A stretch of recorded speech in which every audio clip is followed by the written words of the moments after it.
Ya, mari kita bicara dengan bahan mata kuliah. Introduction, perkenalan terhadap analisis digitalmu. Belajar apa sih? Dan apa manfaatnya? Dan pastikan satu yang saya harapkan, bukan ilmu pengetahuannya. Pastikan nambah wawasan melihat potensi, opportunity. Opportunity untuk apa? Untuk memperkaya diri kita sendiri supaya nilai asetnya lebih, tadi bisa 10 miliar, 20 miliar.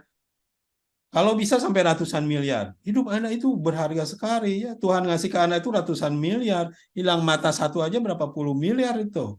Masa diri Anda mau gadang-gadaikan 10 miliar? Ya, sayang sekali. Tapi itu harus datang dari diri. Oh, diri saya menilai saya sekian. Harus dari situ. Kalau orang lain menilai Anda pasti kecil. Coba tanya ke perusahaan, berani nggak dia ngasih 100.000 per jam aja, dia garuk-garuk dulu tuh perusahaan. Ntar dulu ya. Berani nggak saya ngasih 100.000 per bulan? Berani nggak saya gaji 20, 30, 50, 100 juta sama dia? Jarang perusahaan bisa begitu. Ya. Kecuali kalau Anda menilai diri Anda, ya tadi ratusan miliar. Kalau Bapak nggak mau ngasih saya ratusan miliar, saya bikin saya ratusan miliar. Gitu dong. Artinya saya bikin usaha. Saya hargai diri saya. Saya bisa dengan usaha. Ini saya tunjukkan di kewirausahaan. Nilai Anda bisa 200, 300 dengan usaha. Ini cara-caranya. Ini step by step-nya, cara menghitungnya, dan lain-lain.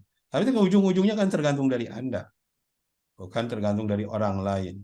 Orang lain menilai Anda karena Andanya yang menilai Anda segitu. Ya. Orang lain nilai Anda 50.000 karena Andanya nilainya menilai sendiri cuma 1,2 M. Itu kan hanya cara Anda memandang. Mari kita balik ke analisis digital. Apa yang akan kita pelajari di analisis digital? Nih, gambar pertama sekali yang saya ingin Anda bayangkan adalah, tadi betul Pak Daud, autonomous car. Mungkin itu lebih mudah dilihat. Ya, daripada saya kasih definisi. Definisi juga sulit dipahami. Autonomous car adalah analisis digital. Itu aja. Ya, tentunya mobilnya bisa diganti jadi pesawat, bisa ganti motor, bisa ganti robot, bisa jadi ganti apa saja. Self-driving technology here. Ini saya buat tahun 2020. Sekarang udah 2023, nih Agustus kemarin. Posisi autonomous car di sini. Ya, saya udah tahu Bapak-Bapak ngikutin nggak perkembangan autonomous car. Tapi sekilas saya lihatkan dulu posisi sekarang seperti apa. Ini adalah autonomous car sekarang. Bentar, saya volumenya tinggikan dulu. Anda lihat, ya. Take me to Ron's body shop. Ini adalah mobil Tesla. Mobil Tesla, Bapak mau pergi dari Jogja ke Jakarta. So here we are. We've got the latest full self-driving beta, 11.4.6. Ini software terbaru dari Tesla. We got 11.4.7 coming out next weekend. Jadi Bapak bisa beli software autopilot. We're close to a ChatGPT moment. Jadi pakai ChatGPT ngobrolnya. So what was the ChatGPT moment? There's AI that's capable of this already. It seems to be able to reason, to understand, where. Jadi Anda sekarang pergi dari titik satu ke titik lain, ngobrol sama, tidak perlu saya lihat seluruhnya, silakan Anda lihat di waktu Anda sendiri. Tapi intinya, itulah teknologi self-driving car sekarang. Anda ngobrol sama mobil. Mobilku, saya mau pergi nih dari Jogja. Dari titik ini sekarang saya mau ke Monas.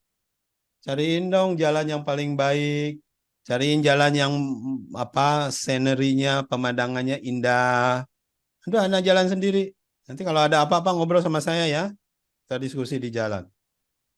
Jadi Anda mengendalikan mobil hanya pakai mulut. Chatting, ngobrol. Itulah teknologi self-driving car sekarang. Begitu drastis perubahannya. Dulu, nggak mungkin. Ya, ChatGPT aja kan baru mulai boomingnya Januari tahun ini sebenarnya. Ya, Januari sekarang berarti udah September, baru cuma 8 bulan umurnya tuh. Masih bayi. Ini baru 8 bulan umurnya AI ChatGPT. Bayangkan kalau dia umur 5 tahun. Mulai dewasa. Bayangkan kalau umurnya udah 25-30 tahun, peak-peaknya. Itulah analisis digital. Dulu tidak ada. Makanya mata kuliah ini mata kuliah baru saya paksakan ke STTKD harus ada. Kalau tidak, seorang aeronautika engineer akan kelabakan, saya bilang. Ya, dia nilainya akan rendah di mata perusahaan. Dia tidak punya harga diri. Kenapa? Karena tidak menguasai AI. Karena tidak menguasai analisis digital. Makanya saya minta dan Bu Vidya setuju. Artinya setuju universitas kita adakan 2 mata kuliah. Satu kuliah analisis digital ini, satu lagi kuliah aero digital. Nah, bagaimana seorang aeronautik belajar tadi finite element, CFD, AI, blockchain dan lain-lain. Dan teknologi-teknologi mutakhir yang diperlukan untuk bisa menguasai dunia digital. Jadi 2 mata kuliah ini dua-duanya baru semester ini. Nah, saya harap setidaknya punya wawasan taruna-taruni di sini tentang teknologi ini.